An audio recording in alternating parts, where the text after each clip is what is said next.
Bengaluru to Mysuru ರಾಷ್ಟ್ರೀಯ ಹೆದ್ದಾರಿಯಲ್ಲಿ ಭೀಕರ ರಸ್ತೆ ಅಪಘಾತ ಸಂಭವಿಸಿದೆ. ಈ ಭೀಕರ ರಸ್ತೆ ಅಪಘಾತಕ್ಕೆ ಸ್ಥಳದಲ್ಲಿಯೇ ನಾಲ್ವರು ಸಾವನ್ನಪ್ಪಿದ್ದಾರೆ. ಬಸ್ ಡಿಕ್ಕಿ ಹೊಡೆದಂತಹ ರಭಸಕ್ಕೆ ಕಾರಿನಲ್ಲಿದ್ದಂತಹ ನಾಲ್ವರು ಕೂಡ ಉಸಿರು ಚೆಲ್ಲಿದ್ದಾರೆ. ಇಬ್ಬರು ಮಹಿಳೆಯರು, ಇಬ್ಬರು ಪುರುಷರು ಸಾವನ್ನಪ್ಪಿದ್ದಾರೆ ಅನ್ನೋದು ಗೊತ್ತಾಗ್ತಾ ಇದೆ. ಮಂಡ್ಯದ ತೂಬಿನಕೆರೆಯ ಎಕ್ಸಿಟ್ ಗೇಟ್ನ ಬಳಿ ಆಕ್ಸಿಡೆಂಟ್ ಆಗಿದೆ. ಬೆಂಗಳೂರು ಮೈಸೂರು ಎಕ್ಸ್ಪ್ರೆಸ್ ಹೈವೇಯಲ್ಲಿ ಐರಾವತ ಬಸ್ಗೆ ಡಿಕ್ಕಿ ಹೊಡೆದು ಕಾರು ಸ್ಥಳದಲ್ಲಿಯೇ ನಾಲ್ವರು ಸಾವನ್ನಪ್ಪಿರುವಂತಹ ದಾರುಣ ಘಟನೆ ನಡೆದಿರುವಂಥದ್ದು. ಒಂದೇ ಕಾರ್ನಲ್ಲಿ ನಾಲ್ವರು ಪ್ರಯಾಣಿಸ್ತಾ ಇದ್ರು. ಕಾರಿನ ಸ್ಥಿತಿ ಹೇಗಿದೆ ಅನ್ನೋದನ್ನು ನೀವು ಗಮನಿಸ್ತಾ ಇದ್ದೀರಿ. ಸಂಪೂರ್ಣವಾಗಿ ಅಪ್ಪಚ್ಚಿಯಾಗಿ ಹೋಗಿದೆ, ಸಂಪೂರ್ಣವಾಗಿ ನಜ್ಜುಗುಜ್ಜಾಗಿ ಹೋಗಿದೆ. ಒಳಗಿದ್ದಂತಹ ನಾಲ್ವರನ್ನ ಹೊರತೆಗೆಯೋದಕ್ಕೆ ಹರಸಾಹಸ ಪಡಬೇಕಾದಂತಹ ಪರಿಸ್ಥಿತಿ ನಿರ್ಮಾಣವಾಗಿತ್ತು. ಒಂದು ಕಡೆ ಐರಾವತ ಬಸ್ನ ಸ್ಥಿತಿಯನ್ನು ಗಮನಿಸ್ತಾ ಇದ್ದೀರಿ, ಮತ್ತೊಂದು ಕಡೆ ಅದೇ ಬಸ್ಸಿಗೆ ಗುದ್ದಿದಂತಹ ಕಾರಿನ ಸ್ಥಿತಿಯನ್ನು ಗಮನಿಸ್ತಾ ಇದ್ದೀರಿ. ನೋಡಿ, ಅದರ ಒಳಗಿದ್ದವರ ಪರಿಸ್ಥಿತಿ ಅದು ಏನಾಗಿರಬೇಕು ಅಂಥೇಳಿ. ನಾಲ್ವರು ಸಾವನ್ನಪ್ಪಿದ್ದಾರೆ.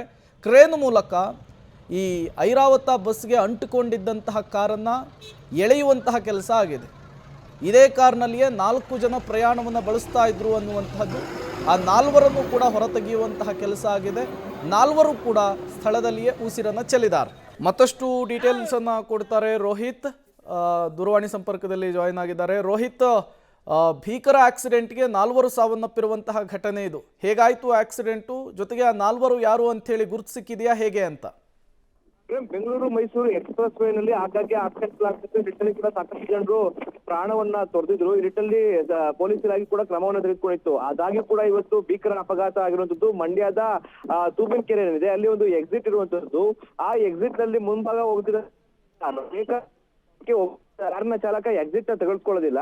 ಮತ್ತೆ ಆತ ಹೈವೇಗೆ ಬಂದಂತ ಕಾರಣವಾಗಿ ಹಿಂಬದಿಯಿಂದ ವೇಗವಾಗಿ ಬರ್ತಿದಂತಹ ಐರಾವತ ಬಸ್ ಕಾರಿಗೆ ಡಿಕ್ಕಿ ಆಗಿರುವಂತದ್ದು. ಏನು ವೇಗವಾಗಿ ಬರ್ತಿದಂತ ಬಸ್ನಿಂದಾಗಿ ಕಾರ್ಗೆ ಡಿಕ್ಕಿ ಹೊಡುವಂತ ಪರಿಣಾಮ ಕಾರು ನೇರವಾಗಿ ಏನು ಐರಾವತ ಬಸ್ಗೆ ನಜ್ಜುಗುಜ್ಜಾಗಿರುವಂತದ್ದು.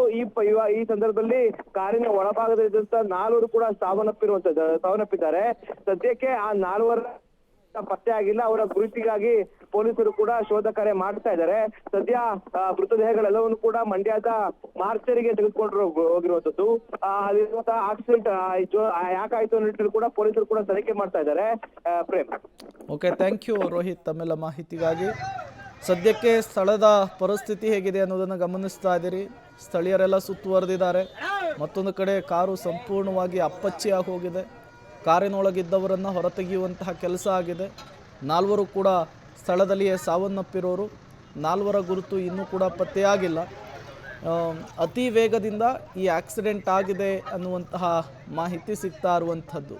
ಇತ್ತೀಚೆಗೆ ಬೆಂಗಳೂರು ಮೈಸೂರು ರಾಷ್ಟ್ರೀಯ ಹೆದ್ದಾರಿಯಲ್ಲಿ ಆಕ್ಸಿಡೆಂಟ್ಗಳ ಸಂಖ್ಯೆ ಕಡಿಮೆ ಆಗಿತ್ತು. ಬಟ್ ಈಗ ಮತ್ತೊಂದು ಭೀಕರ ಆಕ್ಸಿಡೆಂಟ್ ಅಲ್ಲೇ ಆಗಿದೆ.